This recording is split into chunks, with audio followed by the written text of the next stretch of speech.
Hey, everybody, and welcome to the Crypto Masters podcast, helping the general public master an understanding of crypto assets. My name is Brian. And my name is Ross. And we are the Crypto Masters.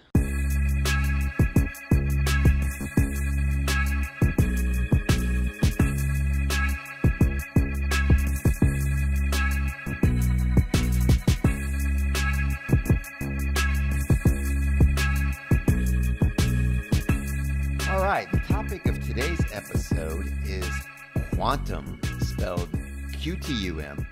It's a hybrid of Bitcoin and Ethereum, which attempts to give the best of both worlds. Wow. Best of both worlds. Oh, a little Van Halen, right, Brian? Oh, maybe a little Van Hagar. That's after Sammy took over. Oh, Little after. known fact, Yeah, Ross. okay. Hey, okay. a quick reminder that our goal here at the Crypto Masters is to provide information about crypto assets to let the public decide if it's something they may want to invest in and then do further research on their own. And we generally look at projects to determine if they would be good for a long-term investment. That's right, Brian. We provide the information about different crypto assets to allow you, the listener, to make your own investment decisions. And as always, during the beginning part of our show, we like to say this is not financial advice because guess what? We are not financial advisors. So get over it and stay tuned.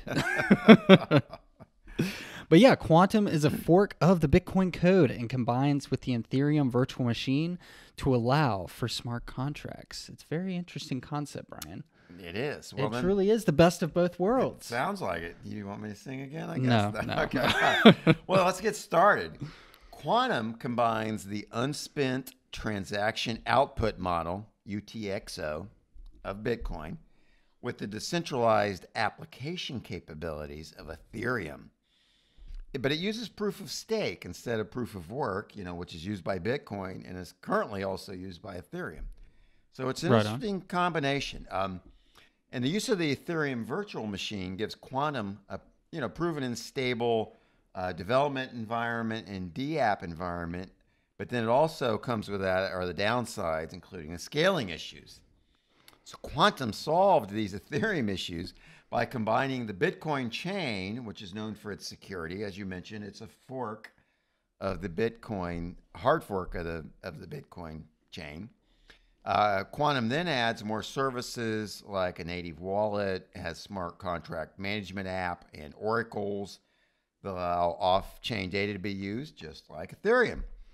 But one of the big differentiators of Qtum is the account abstraction layer, Ross. So tell us a little bit more. Big words. Tell us a little bit more about how that works in Qtum, because I think that's kind of its main thing. Oh, for sure. For sure, B-Rye. So, Qtum was developed with three separate layers, a fork of the Bitcoin core chain, Ethereum's virtual machine, and the account abstraction layer, which you just mentioned, which bridges the two technologies and it's Qtum's claim to fame. Qtum, of course, uses the EVM, which allows the development of dApps, and Qtum is also able to take advantage of smart contracts thanks to the inclusion of this EVM. Because Qtum includes two different blockchains, Bitcoin and Ethereum, almost the best of both worlds, there needs to be a way for the two chains to communicate with each other, and that's where the account abstraction layer comes in. It converts the Bitcoin's unspent transaction output into an account balance model, which is what Ethereum uses. This lets the two chains communicate regarding transactions and account balances. Because Qtum also uses the EVM, third parties are able to create new tokens easily, and is even possible to automate the management of supply chains. Whoa. Sounds good. So another feature of Qtum is its use on mobile devices. So Qtum accomplishes this through the use of light clients. I've seen this before, but it's kind of a cool way to allow for the more hardware intensive applications like what we're talking about to be run on a mobile device. So it means Qtum is able to run nodes that don't keep a full blockchain history. That's what consumes all of your memory space. Oh yeah, and makes you sort of have to upgrade your hardware. And it's only getting bigger. It's true. I've heard it keeps growing, right? So by doing that, it allows nodes to participate on the blockchain by storing only the most recent and relevant transactions. And then you pair that with Bitcoin's simple payment verification, which allows a wallet to confirm transactions without needing to verify its full transaction. So this increases transaction speeds for devices with minimal computation resources. So again, for mobile devices. So one of the things they seem to stress and emphasize is, hey, we can be used on mobile, which is a big deal these days. And Brian, since it's a big deal, Qtum has gained some partnerships. Why don't I tell you about them? Let's do it. So they've announced several, in fact, and one of its first partnerships announced in 2018 was Aragon, or Energo. Wow. I cannot talk today, Brian. I'm sorry. I don't know where that came from. Is that from a book? I think that may be from like Lord of the Rings. Wow. Okay. Yeah. Well, it's a clean energy producer in the Philippines, and it's using the Qtum blockchain technology to run and improve its power grid. Well, that's pretty cool. Power grids, in blockchain has been discussed a lot. So. Yeah, and it's almost like two competing forces because you hear about the blockchain and Bitcoin especially using and sucking up so much power. So yes, good point. It's very interesting here. Yep. But Qtum also has partnerships with, I can't pronounce this one. We tried to look it up. I'm not sure, but it's QIHU 360, China's largest public software company, and a specialist in the field of internet security, and with Baofeng, one of China's software leaders. And also, Qtum announced a partnership with Cellular Network,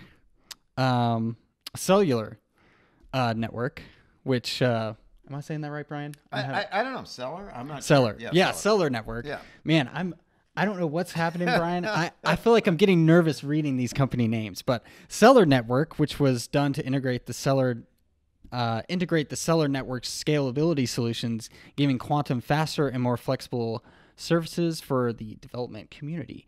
Qtum has also launched on Amazon? No, I'm just kidding. Amazon Web Services the same month. I've heard of them too. Yeah. Making it easier for businesses already using AWS to migrate to a blockchain solution and build dApps for their operations. Well, man, that sounds huge. Just a smart move on their part, really. Right. And just recently, Qtum announced a partnership with the leading fiat to crypto exchange that allows users to purchase cryptocurrencies using their bank cards. And that is, of course, Indocoin Limited. I mean, that sounds big. We've talked before about, how improving the fiat to crypto is a huge step in, widespread acceptance of Absolutely, crypto. yeah. I think building that bridge is going to be key. That's just me. That's just me. No, I agree. So on to tokenomics. The token for Qtum is called Qtum. I mean, it's quantum, I guess, but it's QTUM. So I'll call it QTUM to distinguish it, from the protocol. For sure. So the Qtum token, it's a utility token. It's used to access services and make them available to businesses and developers on the Qtum blockchain. This includes executing smart contracts, but also building dApps. So it's the usual kind of demand for a utility token like ETH, and others that we've seen before. So according to the white paper, 80% of the total supply is planned to be distributed to the Qtum community, but let me explain that in a little more detail. Yeah, dive in, Brian. Yeah, what does that mean? The remaining 20% is being earmarked for distribution to the founders, the development team, and the early backers. So 20% to the team, not too unusual these days, sort of the high end of what I like to see. Mm-hmm. But I mean, but here, that's where it is. And then 50% actually went to the public during their ICO in 2017.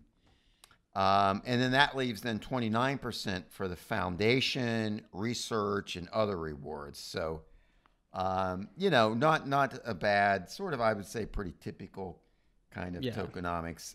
Definitely fair to say not the worst we've seen. Not the worst we've seen. By far. Right. So, yeah.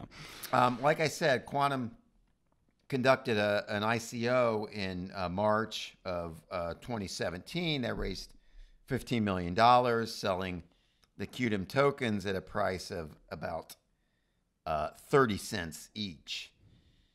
Right now, there's about 103.8 million in circulation and about 107.8 total supply. So there really is not a lot of inflation left in quantum, and we always like to see that. Yeah, that's very good. Yeah, so most of them are in existence. Most of them actually were created at the genesis of the blockchain. So I would say, you know, decent, fairly standard tokenomics. Not something that's going to make you want to buy, but also not a deal killer, from my perspective. Well, Brian, we always appreciate your tokenomics mastery. We love it. Some might say I get too bogged down on tokenomics, but that's fair. Fair enough. Well, it's an important aspect to tackle. And I like that we do it. I do too. Let's do it. So if we've tickled your fancy with QTUM, where can you buy it? Well, we'll tell you. It's on Binance, OKEX, Gate.io, and others. You know, we're not going to list them all out here. But hey, if there's some more we didn't mention them in the comments below. But for Americans, you can get it on Kraken and Binance US, of course. So let's look at the team behind Qtum. We usually do that. You're usually the team guy. Yeah, I'm team spirited. Yes. You smell like team spirit. That was good. I don't know if it's a compliment though. So I'm going to keep my eye on you, Brian. Nirvana. Should I don't go into the middle school talent show with you No. doing Nirvana with no vocals? Yeah. All right, Yeah, go. Yeah. Well, I'll briefly mention I did the middle school talent show, and we didn't have a singer, and we just played. You just Smells jammed. Like Team Smells Spirit. like Team Spirit, I think, right? And it was freaking awesome. Did we place? No, but we didn't need to. You rocked fighting. out. Yeah, we were fighting the revolution or fighting school. The man. Yeah, we walked out. The principal. Yeah, we walked out of there after that, and then came back to school the next morning. But yeah, so Qtum. Wow, sidetrack. Yes, a little sidetrack, but we love it. But yeah, let's look at the team behind Qtum, shall we? So Qtum was founded by Patrick Dye, who was an employee at Alibaba. You've probably heard of it. When he became an enthusiast of blockchain technology, as we all have come to be enthusiasts, I'd say. The team also includes a group of technology professionals with backgrounds ranging from cybersecurity, telecommunications, and blockchain expertise, which is pretty good to have on your team. Yeah. Qtum also has a large and experienced group of angel investors and specialists in the capital markets. These include Roger Ver, the CEO of Bitcoin.com, and Shu Star, the CEO of OKCoin, and Anthony Delorio, the co-founder of Ethereum. So, Brian, I think we've got all the info out there. I mean, we've given some basic info on Qtum. Yeah, I think, this is a good basic foundation to kind of start your investment research. So, Brian, why don't you take it away with some final thoughts? Wow, Nice. We've never synced on that. That was cool. All right, I guess I'm up first. So on Qtum, I've seen Qtum. When you start, researching in crypto assets, you scroll through, you look at a little bit of everything, and I've always seen Qtum on there. I've never really studied it, so that's one of the great things about doing our podcast. We sort of have to deep dive and learn about them. And so this project started in 2016, and it had a great hook, I would say, especially you think back in 2016, we're going to combine the best of Bitcoin and the best of Ethereum. Yeah. I mean, isn't that just a great hook? And that's the hook set in. That is an awesome marketing hook, if nothing else. But since then, it just doesn't really seem to have found its niche. I mean, if you want to know something kind of scary, I looked at the price history going all the way back, and, it was like flat. And then in January 2018, it just peaked up, and it hit actually over $100. I mean, wow. For a very brief sip of coffee, I would say, and then boom, right back down. By June of 2019, it was under $10. I mean, So it peaked and came back down in a hurry. Yeah. Now it's number 88 on the market cap. It's about $13, so it really hasn't moved that much since June of 2019. I like it. I mean, it seems to do. I mean, I like its proof of stake is not a real. It's a fairly decentralized one. It's kind of complicated, but it's not, one of those that we've criticized in the past for having like 30, real nodes. Oh yeah, but it's not one of those. So I like its proof of stake seems to be legit as far as decentralization goes. And it combines these things, which is kind of like the Bitcoin code, but it's proof of stake. And then though it has smart contracts, which is great. But I think now, so I think in 2016, 2017, this had to be a big deal, like almost a breakthrough thing, but it never really caught on. It never really took off like you might have thought. And now in 2021, there is extremely fierce competition in the DApps space. Yeah, and I think that's putting it lightly too. Yeah, so it's crazy. I don't know. I have nothing to knock Qtum. I'm just not real tempted to go out and buy it, frankly, just because of the competition. I mean, I think it seems to be legit, and it's great to combine the two big guys in the industry. It just hadn't seemed to have caught on, and now some of the others that kind of do the same thing, I seem to like more. So I'm going to say, it's worth looking into some more, for people out there. But for me, I'm not real tempted to buy right now. Okay. Yeah. Very fair assessment. I like that you mentioned that, this back in, when it launched 2016, 2017, like that first big peak, like if you heard about someone combining the two powerful Bitcoin and Ethereum together, I mean, this would just be a mind-blowing thing. This would be awesome. And I would honestly say back then you would have to be crazy not to buy it, Right. I mean, really, yeah. It's just two powerhouses coming together. They really brought it together, and it's amazing. But in typical fashion, Brian, I'm piggybacking off you and just saying there's just fierce competition. It's nothing against Qtum. Right. It's nothing at all. It's a in solid 2021. Product. You don't really stand out so much like you used to, maybe, or you wanted to. Yeah, exactly. I mean, there's just so many smart contract platforms out there right now. It's just, man, it's hard to compete. And I still think, I think this project will do well. I hope so. But man, it's just fierce competition. And then that price action is just a little scary. The big pump, and that has to be a pump and dump. But it's never really had, a run like that. Not run in terms of a big spike, of course, but a good run up later on. On other projects at this point in the show, we've said, you know what, don't even waste your time looking into it. But I don't say that on this.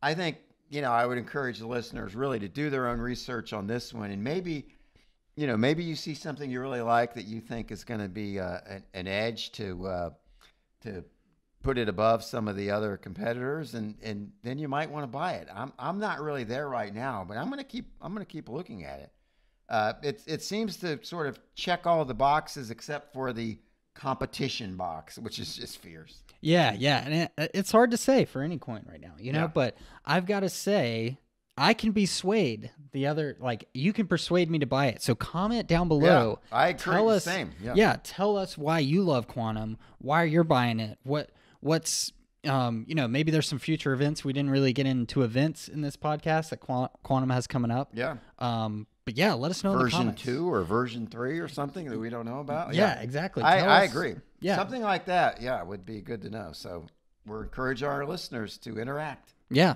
tell us what you think. All right, Ross. Well, hey, man, that's another episode of The Crypto Masters. Tune in next time. And hey, guys, subscribe, comment below, and we've got a new, fresh, I'll say new. It's been out for a couple months now. TheCryptoMasters.com. We've got profit calculators. We've got coin prices. We've got easy access to all our episodes. So go check it out. TheCryptoMasters.com. Yeah. Check out the website. We're really going to focus on constant improvement on the website. So go to The Crypto Masters periodically and check it out, guys. All right. Thanks, everybody.